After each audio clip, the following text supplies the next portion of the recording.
Welcome to another Drawing and Sketching Auntie's Art Club. Today I'm going to encourage you to practice drawing a bowl. Bowls are a really good thing to practice shading because they have an interesting shape and it's easy to see the changes in the light and the shadow on a bowl. It's a really good thing for your eyes to practice with. So think about maybe a bowl that you like in your house, maybe your cereal bowl. Light colors work well, but play around with whatever you got. Okay, so for this you will need your art journal or paper. Any paper will do. A 2HB pencil, which is what came in your kit. An eraser. A bowl, and anything else you want to draw. You could put stuff in the bowl if you wanted. Patience, time, and your favorite creative music. So gather all that and let's get started. So I always start by sketching my rough outline. Remember to do this super lightly and just play around with it till you get it how you want it to look. Remember, this isn't a photograph. It doesn't have to be perfect. This is practice, and this is your interpretation of the bowl. I encourage you to check out some impressionist still life online if you're curious about how wonky bowls or wonky things look really cool. So make this something that's fun, not perfect. Do a really, really light outline of your bowl. So it's kind of like an oval on top, usually with a bowl, and then the bottom of the bowl is kind of a circle, a half circle, I guess a semicircle. So here I played around with it before I darkened any of the lines or added any shading. Next, I started to look at where the shadows were, and I darkened the lines where the shadows were and add a little bit of shadow with shading.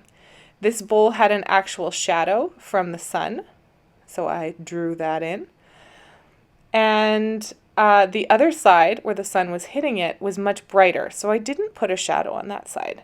For the background, I decided to shade in kind of a gray color. The actual background I used was black, but that was black. But shading, well, that just seemed like it would look better. I guess you could take a black pencil crayon to the background if you really wanted, but it's fun to practice shading. Here I'm doing cross hatching, which means I'm using you always want to use not the tip of your pencil, but kind of turn the pencil on its side and color using the side of your pencil. And do very gentle lines. So play around with that, see what works for you. Then I thought, my background should be a little darker. So I cross-hatched some more. That's where you shade on going one way, and then you turn your book or your page, and you shade going the other way. And you kind of just build your shading over and over and over and over and over in layers. I like to sometimes use my hands to smudge in between building the layers. I also had a helper here helping me with the smudging.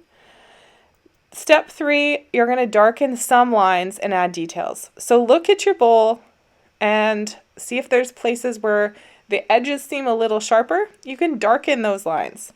So for me, I really like to darken the lines around the top and where there's shadows. And then you can soften those lines and add details. So use your eraser or your finger to just soften up any hard edges and add any details that you liked. And that's it. That's today's quick sketch thing.